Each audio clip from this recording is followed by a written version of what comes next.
Hello everyone, welcome back to A Wild Approach. In this video, I want to show you guys an update on the backyard garden. I'm sure a lot of you have been wondering what's been going on back here. I just wanted to share. Some of this footage is actually of trees that are not in my garden but are nearby. And right here is a cardinal just hanging out. And then this, I don't know what this bird is, but he's a cutie pie.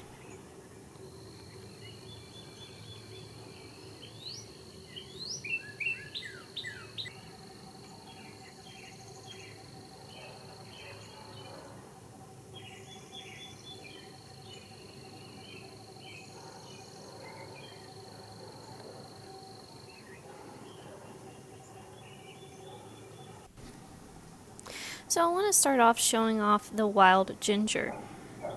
I just yesterday realized that the wild ginger is coming back. And the reason this is so surprising is I thought all of the wild ginger died. All of it. I thought all of it died and it's coming back. And it kind of looks like this violet, so I thought that it was just a bunch of violets coming up. But no, I realized yesterday there's no scalloped edges, so it's the wild ginger. This, I think, is some kind of orchid I did not plant. It volunteered here. And I think it's like a lady's tresses or something. I don't know, but we'll see when it comes up. And then this is a Christmas fern with a new frond.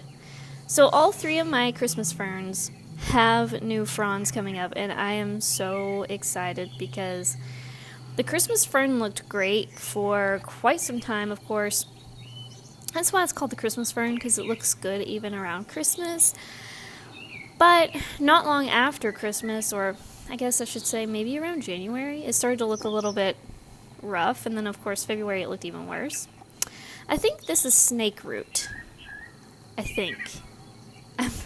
I might have to look at my notes because I do forget if I am calling it by the wrong name. But either way, that's coming up as well, which is great. And here's more wild ginger. I mean, all 5 are coming back up, which I'm also shocked by because we have walked through this bed quite a bit the past few days.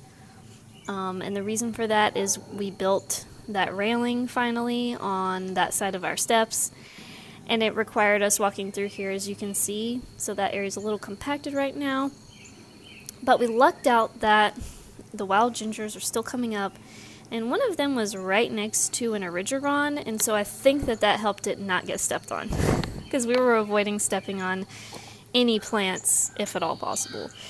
I do have an update on this paint. So this paint is for concrete masonry, but it's flaking, and it's flaking I think because of the old stucco, which I tried to remove. If you remember, I think I talked about this. I tried to remove that stucco and I could only remove so much of it, and I don't really understand why it's now deciding to come off, even though I tried really hard to remove it before.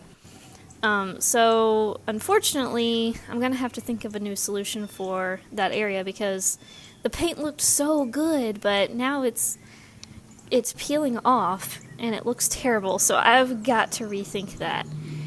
And I don't know if you saw a few clips back right after the chipping paint, you could see some paint swatches that we put on the actual house siding.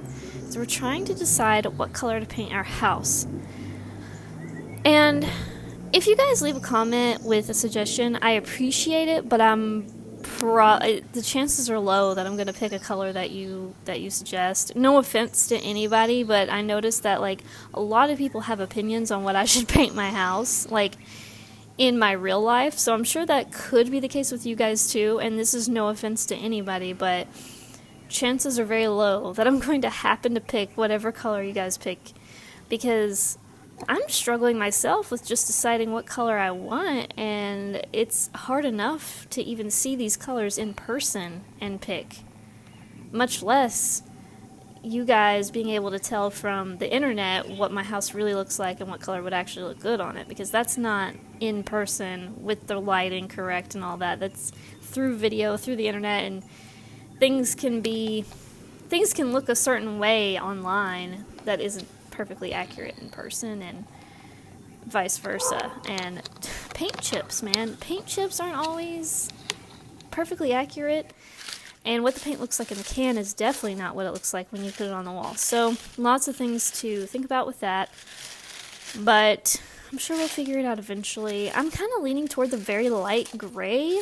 It looks it's almost white, but it is actually a very light gray called Polar Star. But I don't know, I might need to swatch some more colors, but this phlox I thought was dead, and it's just under the leaves. And then the irises are coming up, which I think these are dwarf-crested irises.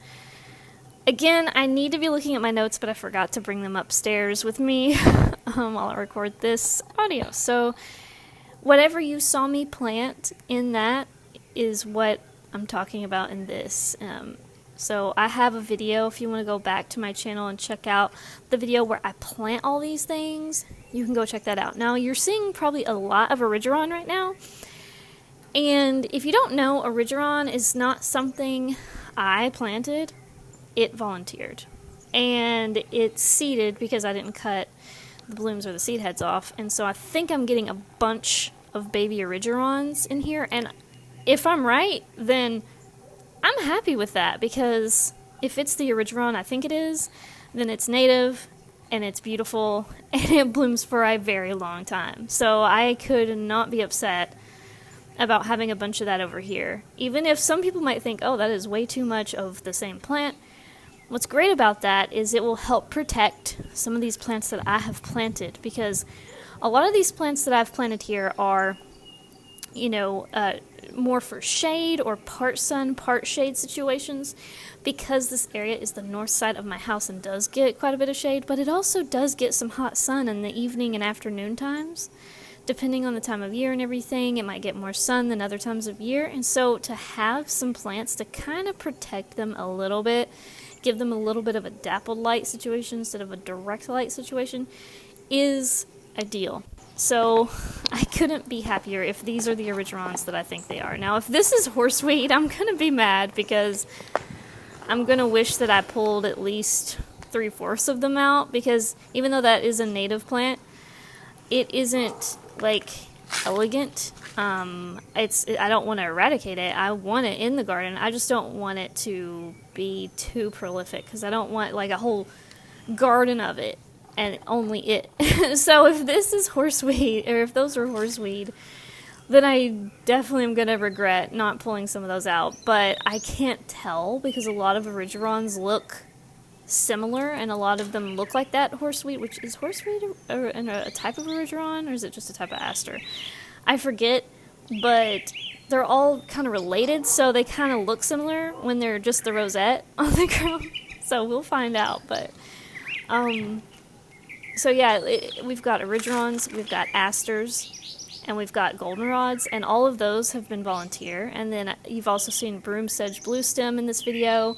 Only one little plant, broom sedge blue stem. It's on the bottom right of the corner of the screen right now.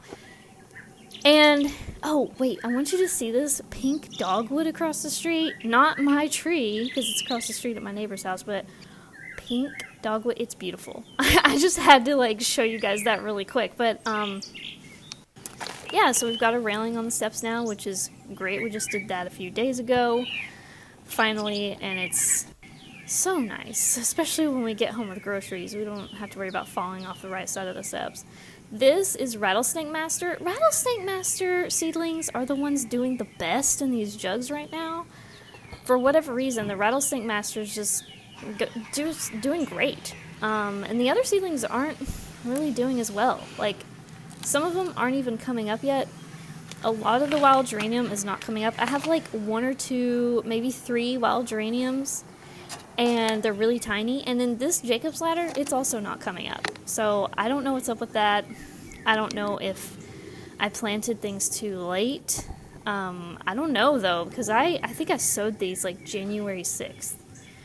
So they've been out here for quite some time, and we did get several cold spells, and we had a lot of cold nights, and I heard that it's mostly the nights that you need anyway. Recently is something that I found out. So in theory, these things should come up.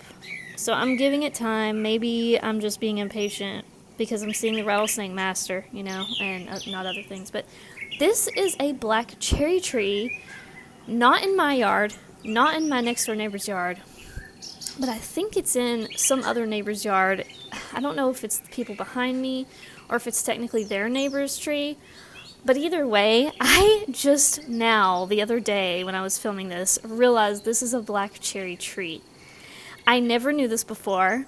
It's a very tall tree, and the birds are always like just making all kinds of sounds in this tree. And you can hear a bird right now. I'm going to show you this. I thought it was a wood thrush, but I think it's actually a brown thrasher.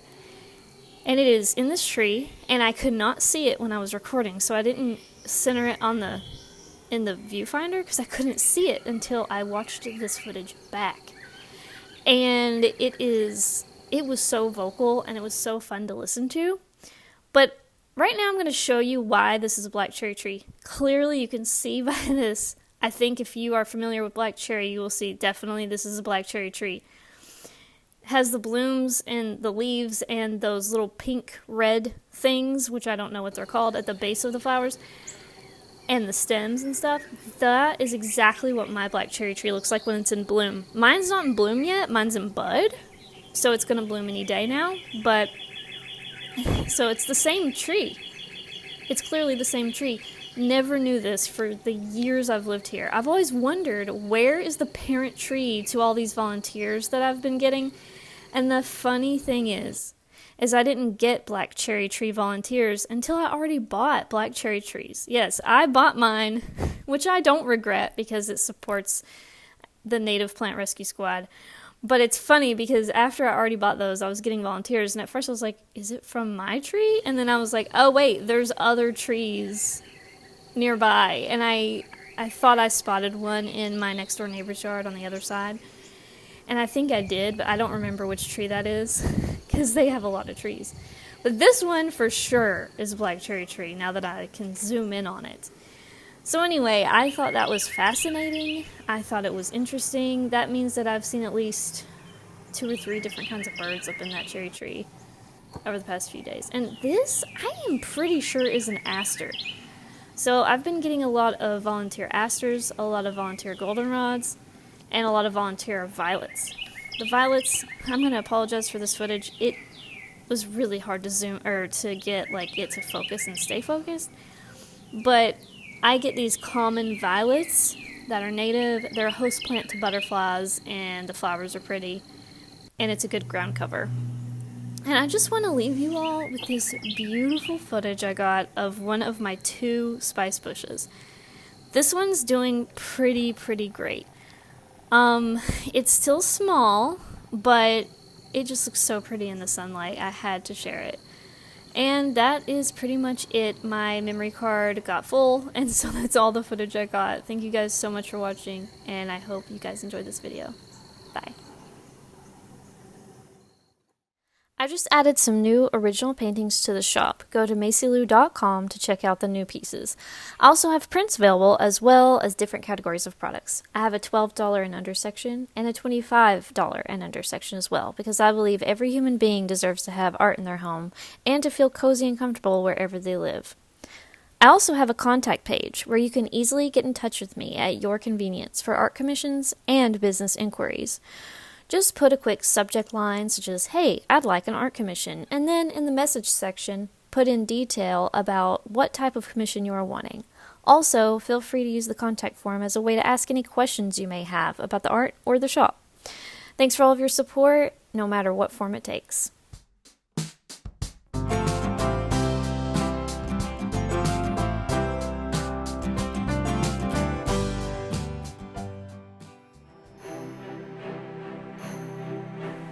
To support the channel, like the video, comment, and subscribe. You can also support my work by buying art from me at macylou.com. Thanks for watching!